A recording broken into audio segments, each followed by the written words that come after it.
Ке се враќа новогодишната еуфорија во центарот на Скопје.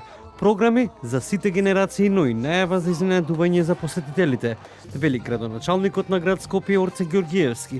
Посочи дека многу наскоро ќе започне украсувањето, но и ги повика сите градоначалници да ги разубават општините за да се вклопат во целата атмосфера со центарот. 70.000 евра за украсување на градот. Тоа можеби се премалку пари за тоа што сакаме да го постигнеме, но градот Скопје ќе блесне како што заслужува да блесне, во сјај. Граѓаните заслужуваат, особено нашите најмали жители, да имаат забава и да го почувствуваат духот на празниците, на новата година и на се она што следи после новата година. Нашите скопјани изминативе години посетуваат други европски метрополи за да видат со своите фамилии едно убаво украсување на градот. Го заслужуваат тоа да го имаат дома. Луна паркот, како дел од обидите за градот, конечно да го добие. Ѓорѓиевски рече дека и тој самиот пораснал, но не го виде Луна паркот, а ниту генерациите по него и се заложи дека за некоја година најмалите ќе се порадуваат на таа идеја.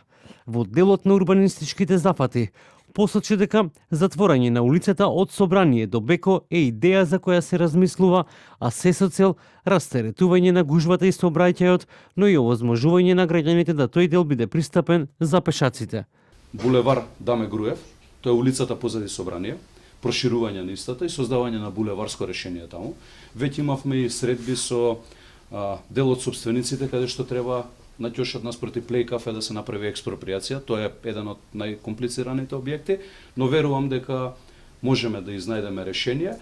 Кога овие две позиции ќе ги ставиме во функција за граѓаните и ќе има нормално движење од таму, тогаш ќе можеме централното градско подрачје да го затвориме.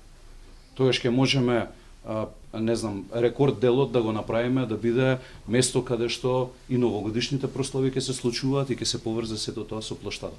Прашан каде завршија 12,7 милиони евра од продажбата на градска куќа, Ѓорѓиевски возврати со најава за ревизија во сите предпријатија, но и во град Скопје, за потоа да се знае каде, зашто и како работел и функционирал градот.